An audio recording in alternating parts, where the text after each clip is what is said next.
Interview போன இடத்துல கெட்ட வார்த்தையில் திட்டிண்டே அப்படின்னு ஓகேங்களா, கேமரா உடைச்சேன்னு பொய் வழக்கு போட்டிருக்காங்க sir. Camera. Hi hello welcome நண்பா. இது உங்கள் உண்மை என்ன, என்றும் உண்மையை உறக்கச் சொல்வோம்.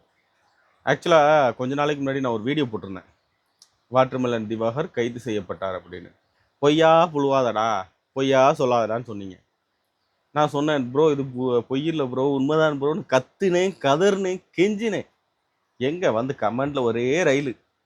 இப்போ அவனே அவன் வாயால் ஒத்துக்கிட்டான். அவன் மேலே எஃப்ஐஆர் போடப்பட்டுச்சு, அவன் கைது செய்யப்பட்டான், அவன் ஜாமீன் வாங்கி வச்சுட்டு வெளியில் வந்துட்டான். அவனே வந்து சொல்லிட்டான். ஆக்சுவலாக கைது செய்யப்பட்டதுங்கிறது ஓப்பனாக சொல்லலை தலைவன், ஆனால் ஜாமீன் வாங்கினங்கிறத ஒத்துக்கிட்டான். சார் ஜாமீன் எடுத்துட்டேன் சார். அவங்க போட்டிருக்கிறது பெயிலபிள் செக்ஷன் தான் போட்டிருக்காங்க. கெட்ட வாரத்தில் திட்டினாரு, கேமரா ஒரு நாள் தன் மேலே வழக்கு பதிவு செய்யப்பட்டதுங்கிறத ஒத்துக்கிட்டான். எல்லாத்தையுமே ஒத்துக்கிட்டான். அவன் கொஞ்ச நாளாக, அதாவது நீங்கள் என்ன நினச்சிக்கிட்டீங்கன்னா இவன் தான் வீடியோ வெளியிடுறான்னு. ஆக்சுவலாக இவன் பிஆர் டீம் வச்சு ரொம்ப நாள் ஆச்சு.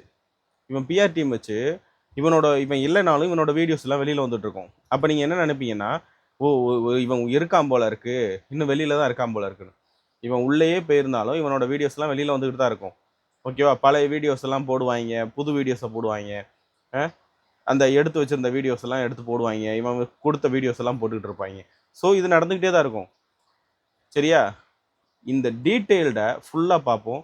வீடியோக்குள்ளே போகிறதுக்கு முன்னாடி மறக்காம நம்ம சேனலை சப்ஸ்கிரைப் பண்ணிருங்க, லைக் பண்ணிருங்க, தொடர்ந்து நம்மளோட இணைந்திருங்க.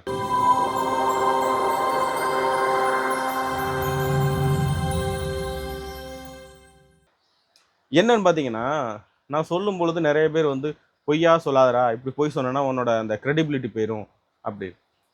பிரதர், எனக்கு கிடைச்ச இன்ஃபர்மேஷன் கரெக்டாக இருக்குது அப்படிங்கிறதுனால தான் நான் வீடியோ போட்டிருந்தேன். அவன் கைதான வீடியோவே வந்து நம்ம சேனல் மட்டும்தான் வந்துட்டு இது பண்ணியிருக்கோம், வேறு எந்த சேனல்ஸும் போடலை.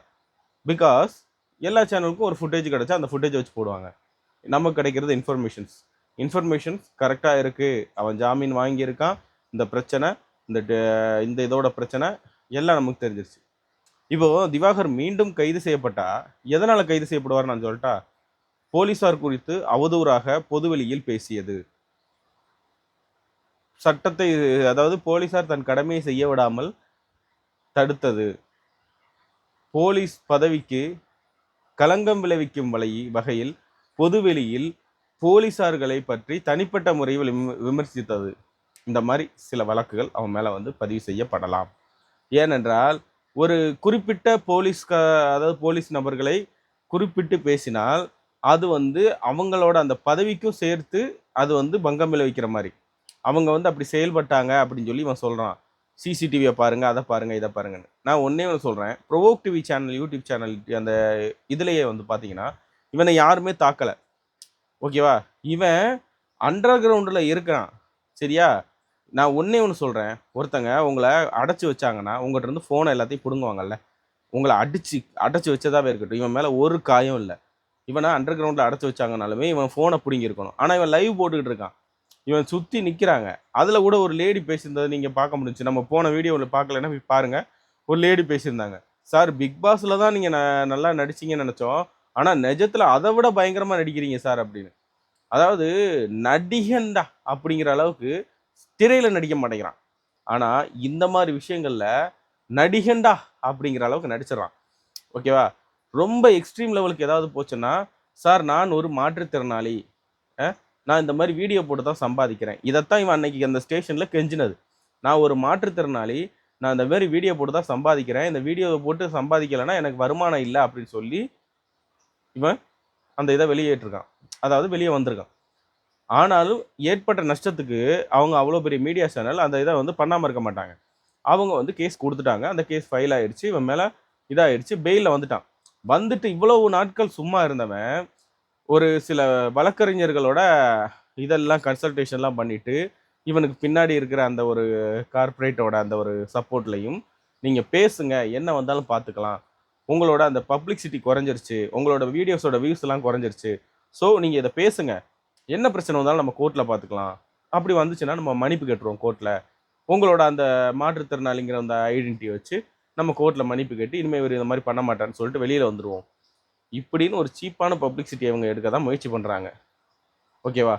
மக்கள் நம்ம உஷாராக தான் இருக்கிறோம், ஆனால் இவங்க அந்த மீடியாக்களை கையில் வச்சுக்கிட்டு சில கார்ப்பரேட்டுகளோட அந்த உந்துதலில் இவனை மாதிரி சில ஆட்கள் வந்து வெளியில் வர்றாங்க. நம்ம என்ன நினைக்கிறோம், இது எதேச்சியா நடக்குதுன்னு. எதேச்சியா நடக்கல மக்களே, பிளான் பண்ணி தான் பண்ணுறாங்க. ஓகேவா?